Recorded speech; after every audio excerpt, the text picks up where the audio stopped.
গণৰোষত হিমন্ত বিশ্ব শৰ্মা দেশত বিজেপিৰ ভ্যালিডিটি খতম। নিউজ ওৱান নৰ্থ ইষ্টৰ আজিৰ এই প্ৰতিবেদনলৈ আপোনাক স্বাগতম। আপুনি চাই আছে দেশৰ এটা অগ্ৰণী নিৰ্ভীক নিৰপেক্ষ channel news one north east. প্ৰিয় দৰ্শক, বিৰোধীয়ে প্ৰায়ে এটা কথাই কয় যে যেতিয়াই ভাৰতীয় জনতা পাৰ্টি গণৰোষত পৰে, ৰাইজৰ প্ৰবল প্ৰতিবাদৰ সন্মুখীন হয়, গণভিত্তি হেৰুৱাৰ উপক্ৰম ঘটে, তেতিয়াই হিন্দু মুছলমানৰ ৰাজনীতিৰ আশ্ৰয় লয়। অসমত হিমন্ত বিশ্ব শৰ্মা আৰু ভাৰতীয় জনতা পাৰ্টিৰ ক্ষেত্ৰত বিৰোধীৰ এই বাক্য একেবাৰে সঠিকভাৱে প্ৰমাণিত হৈছে। হিমন্ত বিশ্ব শৰ্মা অসমীয়াৰ প্ৰাণ আৰু প্ৰাণৰ গায়ক জুবিন গাৰ্গৰ ৰহস্যজনক মৃত্যুত হাঙুৰ খাই পৰিছে নেকি? হাৰ্টথ্ৰব জুবিন গাৰ্গৰ ৰহস্যজনক মৃত্যুৰ ক্ষেত্ৰত মুখ্যমন্ত্ৰী ডক্টৰ হিমন্ত বিশ্ব শৰ্মাৰ প্ৰত্যক্ষভাৱেই হওক বা পৰোক্ষভাৱেই হওক কিবা সংযোগ আছে নেকি? সমূহ ৰাজনৈতিক বিশ্লেষক, আলোচক আৰু সাধাৰণ জনতায়ো বিষয়টোত এইবাবেই সন্দেহ ব্যক্ত কৰাৰ সুবিধা পাইছে যে জুবিন গাৰ্গ মৃত্যু সন্দৰ্ভত ভিন ভিন সময়ত হিমন্ত বিশ্ব শৰ্মাই প্ৰদান কৰি অহা ভিন ভিন ভাষ্যই মুখ্যমন্ত্ৰী হিমন্ত বিশ্ব শৰ্মাক বেছিকৈহে এক্সপ'জ কৰি আহিছে। আজি মই আপোনাক জুবিন গাৰ্গৰ ৰহস্যজনক মৃত্যুৰ সন্দৰ্ভত ডক্টৰ হিমন্ত বিশ্ব শৰ্মাই প্ৰদান কৰা ভিন ভিন ভাষ্যৰ আধাৰত হিমন্ত বিশ্ব শৰ্মাৰ চিন্তা ক্ৰমশ বৃদ্ধি পোৱাৰ কেইটামান উদাহৰণ দেখুৱাম। আজি আপোনাক দেখুৱাম কেনেকৈ এছাম লোকে মুছলমানসকলৰ ঘৰ, বাৰী, দোকানৰ ওপৰত হিমন্ত বিশ্ব চৰকাৰৰ বুলডোজাৰ চলোতে তৃপ্তিৰ হাঁহি মাৰিছে। কিন্তু আজি সম্প্ৰতি যেতিয়া তেওঁলোকৰ ওপৰত বুলডোজাৰ চলিছে, এতিয়া কেনেকৈ ক'ব যে যেতিয়া এজন ব্যক্তিৰ ঘৰত কাৰোবাৰ মৃত্যু হয় তেতিয়া এসপ্তাহ জুৰি কন্দনৰত হৈ থাকে পৰিয়ালটো, কিন্তু যেতিয়া কৰ্মসংস্থাপন কাঢ়ি লোৱা হয় তেতিয়া সেই পৰিয়ালটোৱে ওৰেতো জীৱন সেই দুখ পাহৰিব নোৱাৰে। এনেধৰণৰ উদাহৰণ যে যেতিয়া মুছলমানসকলৰ ঘৰত, ভেটিত, দোকানত হিমন্ত চৰকাৰে বুলডোজাৰ চলাইছিল, ইয়াৰ সঠিক তথ্য হয়তো আপুনি দেখাও নাই, শুনাও নাই, ন্যায়িক সঠিক তথ্য নাই। সেই দৃশ্যসমূহ আমি আপোনাক দেখুৱাম আৰু লগতে আপোনাক ক'ম যে বিহাৰৰ আসন্ন নিৰ্বাচনত ভাৰতীয় জনতা পাৰ্টীয়ে কেনেকৈ নীতিশ কুমাৰক একাষৰীয়া কৰিলে, আৰু শেষত আপোনাক এটা কথাই ক'ম কেনেকৈ এজন মুছলিম অফিচাৰে হিন্দুস্তানৰ নাম গৌৰৱ উজ্বলাই তুলিছে। সকলোবোৰ দেখুৱাম, কিন্তু প্ৰথমে এই হেডলাইনটো চাওক। এই ভাষ্যটো হৈছে মুখ্যমন্ত্ৰী ডক্টৰ হিমন্ত বিশ্ব শৰ্মাৰ। এইখনেই অসম য'ত আগন্তুক বৰ্ষৰ প্ৰথমাৰ্ধত বিধানসভাৰ নিৰ্বাচন অনুষ্ঠিত হ'ব। এইখনেই অসম য'ত সাম্প্ৰদায়িকীকৰণৰ ৰাজনীতিৰে হিন্দু মুছলমানৰ মাজত সংঘাত আনিবলৈ বিচৰা হৈছে। এইখনেই তাহানিৰে পৰা চলি অহা শংকৰ আজানৰ অসম য'ত খোদ মুখ্যমন্ত্ৰীগৰাকীয়ে সাংবিধানিক বাধা নিষেধকো অৱজ্ঞা কৰি প্ৰকাশ্যভাৱেই মুছলমানৰ বিৰুদ্ধে ভাষ্য প্ৰদান কৰিছে, মুছলমানক টাৰ্গেট কৰি লৈছে। মুখ্যমন্ত্ৰীৰ এই বাক্যটোলৈ মন কৰক, opposition using Zubeen to weaken Hindu society. Himanta Biswa শৰ্মাৰ এই ভাষ্যটো হৈছে ৰাজ্যখনত বিৰোধীয়ে, বিশেষকৈ কংগ্ৰেছে জুবিন গাৰ্গৰ মৃত্যুক লৈ ৰাজনীতি কৰিছে আৰু সনাতনী পৰম্পৰাক ধ্বংস কৰাত নামি পৰিছে। সনাতনী পৰম্পৰাক দুৰ্বল কৰি তুলিছে, মানে হিন্দুসকলক দুৰ্বল কৰি তুলিবলৈ চেষ্টা কৰিছে কংগ্ৰেছে। আপোনাক এই খবৰটো বিশদভাৱে কৈছো। মুখ্যমন্ত্ৰী হিমন্ত বিশ্ব শৰ্মাই প্ৰকৃততে এইটোৱে ক'ব বিচাৰিছে যে জুবিন গাৰ্গৰ মৃত্যুৰ যি ন্যায়ৰ দাবী, এই দাবীটোৰে প্ৰকৃততে বিৰোধীয়ে হিন্দুত্ববাদক নিষেধ কৰাৰ চক্ৰান্ত চলাইছে। ডক্টৰ ৰীতা চৌধুৰী, যি এগৰাকী সাহিত্য অকাডেমী পুৰস্কাৰপ্ৰাপ্ত লেখিকা, যিগৰাকী ৰীতা চৌধুৰী ডক্টৰ হিমন্ত বিশ্ব শৰ্মা মন্ত্ৰীসভাৰ এগৰাকী কেবিনেট মন্ত্ৰী চন্দ্ৰমোহন পাটোৱাৰীৰ পত্নী, তেখেতৰ বিষয়েও এইজন হিমন্ত বিশ্ব শৰ্মাই অপ্ৰয়োজনীয় মন্তব্য কৰিবলৈও বাদ দিয়া নাই। ডক্টৰ ৰীতা চৌধুৰীয়ে কেইটামান প্ৰশ্ন তুলিছিল আৰু তাৰ ওপৰত জঁপিয়াই পৰিবলৈও এৰি দিয়া নাই মুখ্যমন্ত্ৰী হিমন্ত বিশ্ব শৰ্মা। আৰু এইজন মুখ্যমন্ত্ৰী হিমন্ত বিশ্ব শৰ্মাই জুবিন গাৰ্গৰ আচল অনুৰাগী, নকল অনুৰাগী, এই বিভ্ৰান্তিমূলক ধাৰণা এটা ৰাইজৰ মাজত সৃষ্টি কৰি হিন্দুত্ববাদক, সনাতনী পৰম্পৰাক প্ৰকাশ্যভাৱে বেইজ্জত কৰিছে। জুবিন গাৰ্গৰ মৃত্যুৰ ন্যায় বিচাৰিছে জনতাই। জনতা ক্ষোভিত হৈ আছে, উত্তেজিত হৈ আছে, আৰু সেই উত্তেজিত জনতাৰ মাজত জুবিন গাৰ্গৰ ন্যায় প্ৰদানৰ কথাটো বাদেই এতিয়া মুখ্যমন্ত্ৰী হিমন্ত বিশ্ব শৰ্মাই নিতৌ ভাষ্য প্ৰদান কৰা বিষয়টোৱে ঘটনাৰ আঁৰত যে মুখ্যমন্ত্ৰী পাকে প্ৰকাৰে জড়িত আছে তাকেই প্ৰমাণ কৰিছে। আৰু ইয়াকে লৈ ছ'চিয়েল মিডিয়াত ডক্টৰ মুকেশ কুমাৰে এটা টুইট কৰিছে। আপুনি চাওক ডক্টৰ মুকেশ কুমাৰৰ সেই টুইটটো। মুকেশ কুমাৰে লিখিছে যে জুবিন গাৰ্গৰ ৰহস্যজনক মৃত্যুৰ পাছত মুখ্যমন্ত্ৰী হিমন্ত বিশ্ব শৰ্মা ভীতিগ্ৰস্ত হৈ পৰিছে, কিয়নো ৰাজ্যখনৰ গৰিষ্ঠ সংখ্যক জনতাৰ সন্দেহ হৈছে যে জুবিন গাৰ্গৰ ৰহস্যজনক মৃত্যুৰ আঁৰত হিমন্ত বিশ্ব শৰ্মা পাকে প্ৰকাৰে হ'লেও জড়িত আছে, আৰু সেইবাবে সেই ৰহস্যজনক মৃত্যুৰ অভিযুক্তসকলক বচাবৰ বাবে অহৰহ চেষ্টা কৰিছে। এতিয়া ৰাজ্যখনৰ এনে পৰিস্থিতিত আগন্তুক বিধানসভা নিৰ্বাচনত হিমন্ত বিশ্ব শৰ্মাক ৰক্ষা কৰিবলৈ আৰু কোনেও ৰাজ্যখনত থিয় নিদিয়ে। এতিয়া হিমন্ত বিশ্ব শৰ্মা বচাৰ উপায় একমাত্ৰ ভোট চুৰি, আৰু যেতিয়া আগন্তুক সময়ছোৱাত একমাত্ৰ ভোট চুৰিৰ বাদে মুখ্যমন্ত্ৰী হিমন্ত বিশ্ব শৰ্মাৰ বাচিবৰ বাবে অন্য কোনো ৰাস্তাই নাই, তেনে সময়তে আমি আপোনাক দেখুৱাইছো আন এটা দৃশ্য। আপোনাৰ স্ক্ৰীণত চাওক এই দৃশ্য। এই বৃহৎ জনসমাগমৰ দৃশ্য কোনো হিন্দী বা চাউথৰ চিনেমাৰ দৃশ্য নহয়। এয়া জীৱিত লোকৰ বৃহৎ জনসমাগম, ক্ষোভিত লোকৰ বৃহৎ জনসমাগম, উত্তেজিত ন্যায়কামী লোকৰ বৃহৎ জনসমাগম। প্ৰাপ্য অধিকাৰ বিচাৰি ৰাজপথলৈ ওলাই আহিছে হাজাৰ হাজাৰ লাখ লাখ ক্ষোভিত জনতা। সেইসকল লোক, সেইসকল ৰাজ্যখনৰ ভূমিপুত্ৰ জনজাতীয় লোক যি নিজৰ জনজাতিকৰণ বিচাৰি ৰাজপথলৈ উত্তেজিত হৈ ওলাই আহিছে। আৰু প্ৰত্যেকটো নিৰ্বাচনৰ প্ৰাক মুহূৰ্তত এইখন হিমন্ত বিশ্ব শৰ্মা চৰকাৰে, মোদী চৰকাৰে এইসকলক ভূমিপুত্ৰক জনজাতিকৰণ কৰাৰ ললিপপ দিয়ে আৰু তেওঁলোকৰ ভোটেৰে নিৰ্বাচনত জয়ী হৈ তেওঁলোকৰ মুখৰ পৰা ললিপপ আঁতৰাই ডাষ্টবিনলৈ দলিয়াই দিয়ে। কিন্তু এইবাৰ ক্ষোভিত ভূমিপুত্ৰসকল, প্ৰতাৰিত ভূমিপুত্ৰসকলৰ লাখ লাখজন ৰাজপথত নামি পৰি তেওঁলোকক হিমন্ত মোদীয়ে কৰি অহা উপৰ্যুপৰি প্ৰতাৰণাৰ প্ৰত্যুত্তৰ হিচাপে হিমন্ত বিশ্ব শৰ্মা চৰকাৰক, বিজেপিক গাদীচ্যুত কৰাৰ প্ৰবল হুংকাৰ দিছে। আদিবাসী চাহ শ্ৰমিকসকলৰ তৰফৰ পৰা এই ভিডিঅ' প্ৰকাশ কৰা হৈছে আৰু লিখিছে যে বছৰ বছৰ জুৰি আদিবাসী চাহ শ্ৰমিকসকলে নিজকে জনজাতিকৰণৰ দাবী তুলি আহিছে যদিও মোদী চৰকাৰে অদ্যপিও তেওঁলোকক প্ৰতাৰণা, প্ৰবঞ্চনা কৰি অহাৰ বাদে আন একো কৰা নাই। বিজেপি আৰু RSSে এনেকুৱা কিছুমান লোকক জনজাতিৰ মৰ্যাদা দিছে যে যিসকলে কোনো কাৰণতে জনজাতিৰ মৰ্যাদা পোৱা সম্ভৱ নহয়। এইসকল জনজাতিৰ যোগ্যতা নথকা লোকক বিজেপি আৰু RSSে জনজাতি সজাইছে যে পৰৱৰ্তী সময়ছোৱাত সেইসকল লোকে চৰকাৰী আৰু অন্যান্য সংস্থাত জনজাতিৰ চাৰ্টিফিকেট প্ৰদৰ্শনেৰে সহজে আত্মসংস্থাপনৰ সুবিধা লাভ কৰিব পাৰে। এয়া প্ৰকৃত জনজাতীয় লোকসকলৰ সৈতে কৰা এক ঐতিহাসিক অন্যায়। অসমৰ পৰা কিছু আঁতৰি গৈ আমি চাওঁ এইবাৰ উত্তৰ প্ৰদেশৰ দিশে। যেতিয়া নিজৰ ওপৰতে আক্ৰমণ চলে, নিজৰ ওপৰতে বুলডোজাৰ চলে, তেতিয়া কেনেকুৱা লাগে? ৰাহত ইন্দুৰী চাহাবৰ এটা প্ৰখ্যাত শায়েৰী আছে, লাগেগি আগ তো আয়েংগি তোমাৰি ভি গৰ জাদ মে। ইয়াত কেৱল এটা সম্প্ৰদায়ৰে দোকান আছে নেকি? এইখন হিন্দুস্তান। ইয়াত কেৱল এটা সম্প্ৰদায়ৰে দোকান আছে নেকি? এইখন হিন্দুস্তান কাৰোবাৰ পৈতৃক সম্পত্তি নেকি? এই ভিডিঅ'টো ভালদৰে লক্ষ্য কৰক। এই দৃশ্য মেৰঠৰ শাস্তিনগৰৰ। এইখন শাস্তিনগৰৰ পুৰণি চেণ্ট্ৰেল মাৰ্কেট আৰু এয়া চৰকাৰেই কৈছে। চৰকাৰে কৈছে যে এই পুৰণি চেণ্ট্ৰেল মাৰ্কেটখন অবৈধভাৱে নিৰ্মাণ কৰা হৈছে আৰু লগে লগে উত্তৰ প্ৰদেশ চৰকাৰে আৰম্ভ কৰি দিছে বুলডোজাৰ। ঘণ্টা ঘণ্টা জুৰি চলিল এই বুলডোজাৰ, ঘণ্টা ঘণ্টা জুৰি চলিল এই চৰকাৰী বুলডোজাৰ আৰু ইয়াৰ ফলত অসংখ্য দোকান ভাঙি চুৰমাৰ কৰা হ'ল আৰু বহু সংখ্যক লোকৰ জীৱন জীৱিকাৰ পথ, আত্মসংস্থাপনৰ পথ ৰুদ্ধ কৰি দিয়া হ'ল। চাওক কেনেকৈ এখন গণতান্ত্ৰিক চৰকাৰে, ৰাইজৰ ভোটেৰে নিৰ্বাচিত এখন চৰকাৰে ৰাইজৰ জীৱন জীৱিকাৰ ওপৰত বুলডোজাৰ চলাইছে।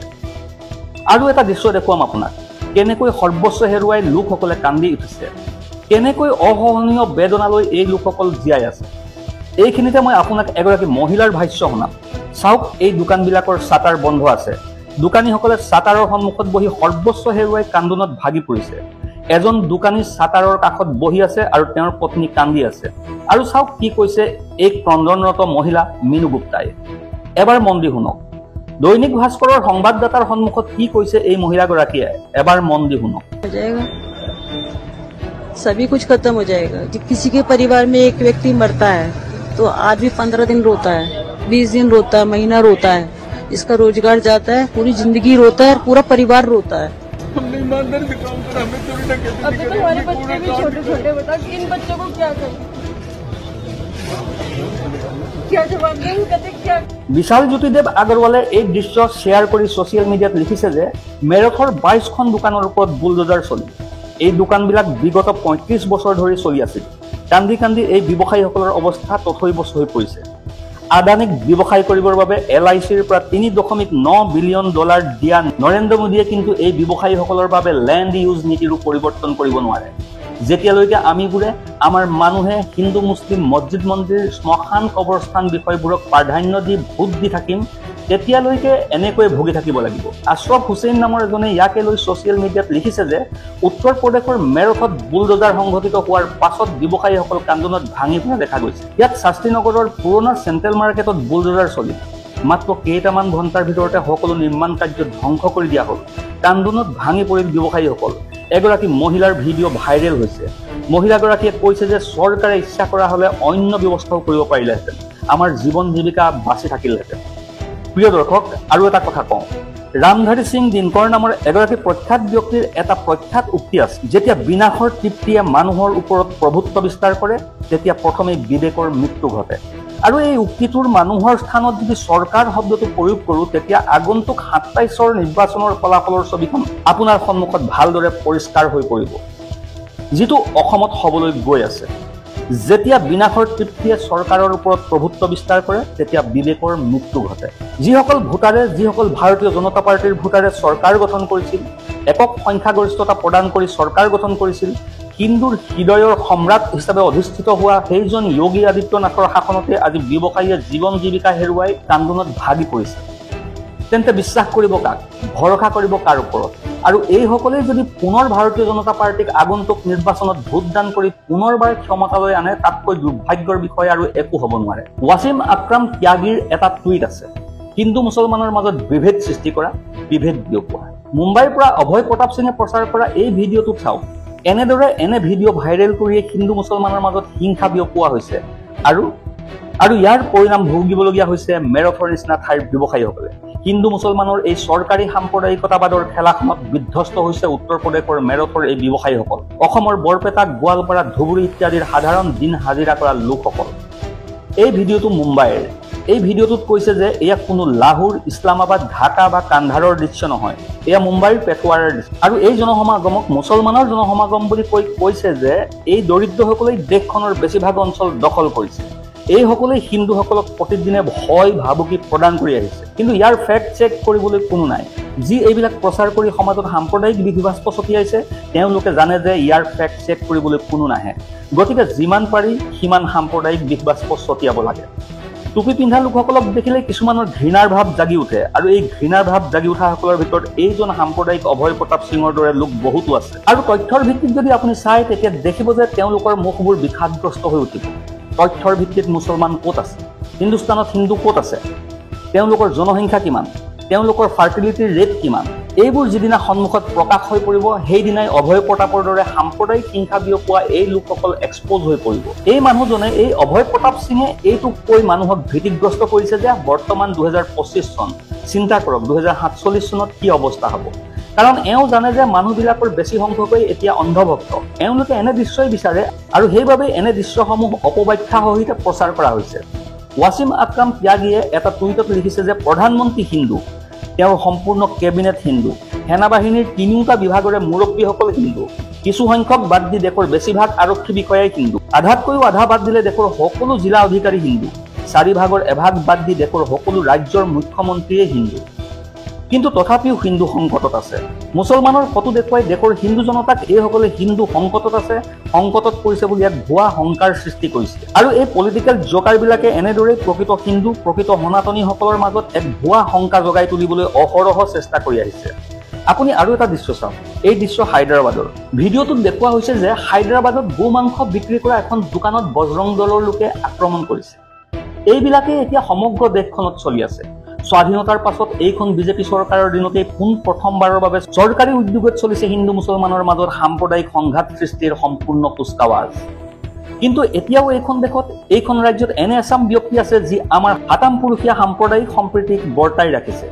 এনে এচাম প্ৰকৃত হিন্দু সনাতনী লোক আছে যি এতিয়াও টুপি পিন্ধা মুছলমানসকলৰ সুখে দুখে কান্ধত কান্ধ মিলাই থিয় দি আছে। এটা দৃশ্য মই আপোনাক দেখুৱাব বিচাৰিছো। আপুনি অনুগ্ৰহ কৰি এই ভিডিঅ'টো চাওক। এই ভিডিঅ'টো ইণ্টাৰনেটত ভাইৰেল হৈ পৰিছে। জামাতত যোৱা মুছলমান লোকসকলৰ বাবে ৰাজেশ নামৰ এজন হিন্দু লোকে খাদ্যৰ যোগান ধৰিছে। ভিডিঅ'টো আপুনি দেখিলে, শুনিলে, ৰাজেশৰ দৰে ব্যক্তিও এইখন দেশত আছে। কিন্তু হিন্দু সংস্কৃতি, প্ৰকৃত সনাতনী পৰম্পৰাৰ বুলি নিজকে দাবী কৰা ভাৰতীয় জনতা পাৰ্টীৰ চৰকাৰ, ভাৰতীয় জনতা পাৰ্টীৰ নেতা আৰু ভাৰতীয় জনতা পাৰ্টীৰ শাসিত ৰাজ্যসমূহত প্ৰকৃততে হিন্দু মুছলমানৰ নামত এইসকলে কি চলাই আছে। আৰু ইয়াৰ এটা দিশ হিচাপে আপুনি মধ্যপ্ৰদেশলৈ লক্ষ্য কৰক। মধ্যপ্ৰদেশত মহিলা ৱৰ্ল্ড কাপ ক্ৰিকেট টিমে অষ্ট্ৰেলিয়া মহিলা ৱৰ্ল্ড কাপ ক্ৰিকেট টিমৰ লগত মুকলিভাৱে চুক্তি কৰিবলৈ গৈছে, কিন্তু চৰকাৰ প্ৰশাসনৰ কোনো ভ্ৰূক্ষেপ নাই। নিউজ 24ৰ এক বাতৰিত কোৱা হৈছে যে ICC women's world cup cricket ইন্দোৰত হোৱা খেলত 2গৰাকী মহিলা ক্ৰিকেটাৰৰ সৈতে অপকৰ্ম কৰা হৈছিল। 2গৰাকী ক্ৰিকেটাৰে হোটেলৰ পৰা খোজকাঢ়ি এখন কেফেলৈ গৈ আছিল। ৰাস্তাৰে বাইকত আহি থকা এজন অভদ্ৰই 2গৰাকী খেলুৱৈৰ শৰীৰত বেয়াকৈ স্পৰ্শ কৰিছিল, কিন্তু সুৰক্ষাকৰ্মীসকলে 2গৰাকী খেলুৱৈক সম্পূৰ্ণ সুৰক্ষিতভাৱে হোটেলত থৈ আহিছিলগৈ। কিন্তু মূল কথাটো হ'ল যে সম্পূৰ্ণ হাই ছিকিউৰিটি জোন হিচাপে চিহ্নিত হোৱা স্থানত, য'ত ৱৰ্ল্ড কাপৰ খেল হৈ আছিল, য'ত ইণ্টাৰনেশ্যনেল খেলুৱৈসকলক থাকিব দিয়া হৈছিল, তেনে হাই ছিকিউৰিটি এলেকাত যদি মহিলাৰ সৈতে দুৰ্ব্যৱহাৰ কৰা হয়, তেন্তে এইখন দেশত সাধাৰণ স্থানত থকা মহিলা, কিশোৰী, যুৱতীসকল কিমান সুৰক্ষিত। আৰু এটা দৃশ্য চাওক। এই দৃশ্য বিহাৰৰ আসন্ন বিধানসভা নিৰ্বাচনৰ সৈতে জড়িত। বৰ্তমানলৈকে প্ৰধানমন্ত্ৰী মোদীৰ মুখত তেওঁৰেই চৰকাৰৰ ত্ৰাণকৰ্তা নীতিশ কুমাৰৰ নাম ওলোৱা নাই। গেৰুৱা বাহিনীক যদি বিহাৰৰ পৰৱৰ্তী মুখ্যমন্ত্ৰী কোন হ'ব বুলি সোধে, মুখ বন্ধ ৰাখে গেৰুৱা বাহিনী। নিৰ্বাচনী প্ৰচাৰ মঞ্চৰ পৰাই নীতিশ কুমাৰক একাষৰীয়া কৰি তোলা হৈছে। এই দৃশ্যটো চাওক, পকা চুলিৰ এই মানুহজনক আপুনি হয়তো চিনিব পাৰিছে। স্ক্ৰীণত ৰেড চাৰ্কুল কৰি দেখুওৱা এই ব্যক্তিজনক ভালদৰে চাওক। এইজনেই মোদী চৰকাৰৰ ত্ৰাণকৰ্তা নীতিশ কুমাৰ। এতিয়া এই নীতিশ কুমাৰকে প্ৰধানমন্ত্ৰী মোদীয়ে নিৰ্বাচনী প্ৰচাৰ মঞ্চৰ পৰাই ছাইড কৰি দিছে। ইপিনে বিহাৰত পুলিচে এক বৃহৎ অভিযান চলাইছে। নিৰ্বাচনী প্ৰচাৰ তুংগত উঠাৰ সময়তে বিহাৰ পুলিচে এটা আৰ্মছ স্মাগলাৰ গেঙক এৰেষ্ট কৰিছে। এই আৰ্মছ স্মাগলিং গেংটোৰ পৰা বিহাৰ পুলিচে বহু সংখ্যক গুলী বাৰুদ জব্দ কৰিবলৈ সক্ষম হৈছে। আৰু এটা দৃশ্য চাওক, নাগমা মহম্মদ মল্লিক জাপানত ভাৰতৰ নতুন ৰাষ্ট্ৰদূত হিচাপে নিযুক্ত হৈছে। ললন পোষ্টৰ খবৰ অনুসৰি ভাৰত চৰকাৰৰ জ্যেষ্ঠ ৰাজনীতিকসকলে 1991 চনৰ ভাৰতীয় বিশেষ সেৱা IFS বিষয়া নাগমা মহম্মদ মল্লিকক জাপানত ভাৰতৰ নতুন ৰাষ্ট্ৰদূত হিচাপে নিযুক্তি দিছে। আৰু এয়াই হৈছে দেশৰ সাম্প্ৰতিক অৱস্থা। বিজেপি শাসিত দেশত, বিজেপি শাসিত ৰাজ্যত, বিজেপি শাসিত অসমত সাম্প্ৰদায়িক সম্প্ৰীতি বৰ্তাই ৰখাৰ চূড়ান্ত নিদৰ্শন। এতিয়া এইখন দেশত, এইখন ৰাজ্যত শাসকেই জঁপিয়াই পৰিছে সংবিধান উলংঘনত। শাসকেই জঁপিয়াই পৰিছে হিন্দু মুছলমানৰ মাজত সংঘাত সৃষ্টি কৰিবলৈ। যিখন ৰাজ্যত প্ৰাণৰ শিল্পীগৰাকীৰ ৰহস্যজনক মৃত্যুৰ ন্যায় বিচাৰি লাখ লাখ জনতাই দিনে নিশাই বিৰামহীন প্ৰতিবাদ সাব্যস্ত কৰিছে, যিখন ৰাজ্যত বঞ্চিত প্ৰতাৰিত জনতাই জনজাতিৰ দাবীৰে আকাশ বতাহ কঁপাই তুলিছে, সেইখন ৰাজ্যতে এনে দুৰ্যোগৰ সময়তো মুখ্যমন্ত্ৰীজনে জ্বলন্ত সমস্যা সমাধানৰ সূত্ৰ বিচাৰি ফুৰিছে হিন্দু মুছলমানৰ সংঘাত সৃষ্টিৰ। Bureau report, news 1 north east.